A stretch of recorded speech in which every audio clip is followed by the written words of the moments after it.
अधिक महिना आणि त्यातून गुरुपुष्यामृत योग अशा शुभयोगावरती जर तुम्ही भगवान श्रीहरी विष्णूंची सेवा केली तर त्याचं फळ तुम्हाला 100 अधिक पटीने भेटणार, यात काही शंका नाही. तर आज आहे गुरुपुष्यामृत योग आणि या शुभयोगापासून तुम्ही व्यंकटेश स्तोत्रमची रात्रीची सेवा नक्की सुरू करू शकता. आता ती सेवा कशी करायची, कधी सुरू करायची आणि किती दिवसाची करायची, संकल्पयुक्त करायची, उद्यापन कसं करायचं याबद्दलची सर्व माहिती या व्हिडिओत सांगणार आहे. तर व्हिडिओ शेवटपर्यंत नक्की पहा. तर नमस्कार सर्वांना, श्री स्वामी समर्थ. स्वागत आहे तुमचं आपल्या चॅनलमध्ये. बघा, अधिक महिना आहे आणि त्यातून गुरुपुष्यामृत योग अशा शुभयोगावरती तुम्ही व्यंकटेश स्तोत्रमची सेवा आजपासून सुरू करू शकता. पण जर कोणी हा व्हिडिओ नंतर पाहिला तर तुम्ही अधिक महिना असल्यामुळं कोणत्याही दिवशी तुम्ही ही सेवा सुरू करू शकता. व्यंकटेश स्तोत्रमची सेवा करणे म्हणजे श्रीहरी विष्णूंची सेवा करणे आणि हा अधिक महिना जो आहे तो भगवान श्रीहरी विष्णूंसाठी समर्पित आहे. तर मग आपण आज जर नाही सुरू करू शकलो, या गुरुपुष्यामृत योगावरती जरी सेवा नाही सुरू करू शकलो, तर आपण अधिक महिना असल्यामुळे ती सेवा कोणत्याही दिवशी सुरू करू शकतो. व्यंकटेश स्तोत्रमची सेवा म्हणजेच श्रीहरी विष्णूंची सेवा आणि श्रीहरी विष्णू हे आपले पालन पोषण करता आहेत. त्यामुळे ही सेवा आपल्याला रात्रीची आणि संकल्पयुक्त सेवा करायची आहे.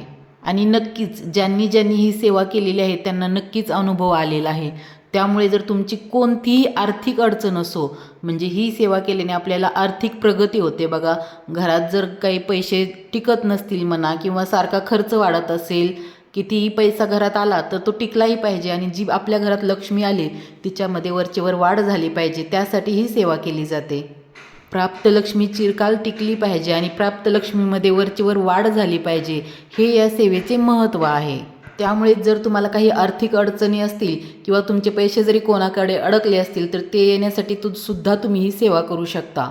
मग ही सेवा कशी करायची, तर ही सेवा आपल्याला रात्रीची करायची आहे आणि संकल्पयुक्त करायची आहे. तुमची कोणती इच्छा जर पूर्ण होण्यासाठी करत असाल तर पहिल्या दिवशी तुम्हाला संकल्प करावा लागेल.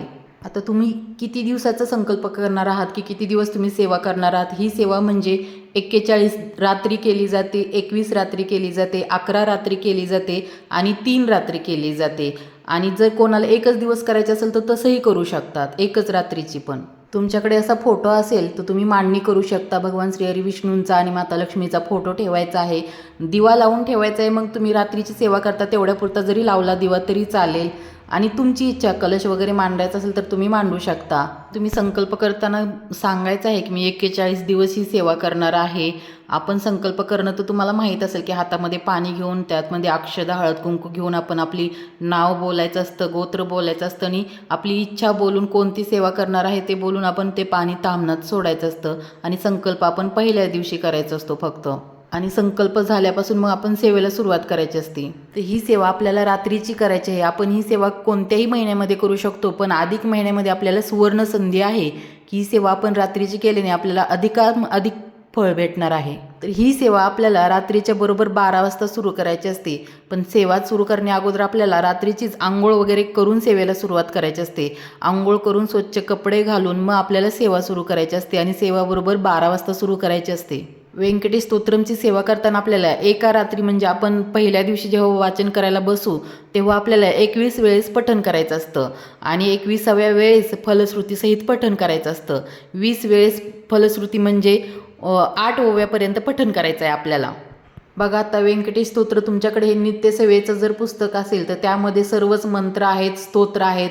तुमच्याकडे नसेल तर तुम्ही अवश्य जवळपासच्या केंद्रामध्ये भेटून जाईल, तुम्हाला ते आणून घ्या. या नित्यसेवेच्या पुस्तकामध्ये प्रत्येक वारानुसार मंत्र स्तोत्र असल्यामुळे आपल्याला सेवा करताना जास्त अडचण येत नाही. तर पहा, इथं व्यंकटेश स्तोत्रम आहे आणि हे संस्कृतमध्ये आहे. संस्कृतमध्ये जे आहे ते 15 ओव्यांपर्यंत आहे, म्हणजे 15 ओव्या आहेत. तर तुम्हाला फलश्रुतीपर्यंत 20 वेळेस पठण करताना फलश्रुतीपर्यंत करायचं आहे आणि 21व्या वेळेस फलश्रुतीसहित पठण करायचं आहे, म्हणजे पूर्ण पठण करायचं आहे. तर फलश्रुती बघा, आपल्याला 8 ओव्यांपर्यंत 20 वेळेस पठण करायचं आहे आणि 9व्या ओवीपासून 21व्या वेळेस 9वी ओवी पण पठण करून म्हणजे तिथून फलश्रुती आहे. तर अशा प्रकारे आपल्याला रोज 21 दिवस तुम्ही संकल्प केला तरी 21 दिवस 21 वेळेस पठण करायचं आहे, किंवा 11 दिवस किंवा 41 दिवस किंवा 3 दिवस. अगदी 3 दिवसाची पण सेवा तुम्ही करू शकता. आणि आज गुरुपुष्यामृत योग आहे, त्यामुळे जर तुम्ही आज 1 दिवसाची जरी सेवा करायची असेल तर आजचा दिवस खूप शुभ आहे. आज रात्री तुम्ही 12 वाजता ही सेवा करू शकता.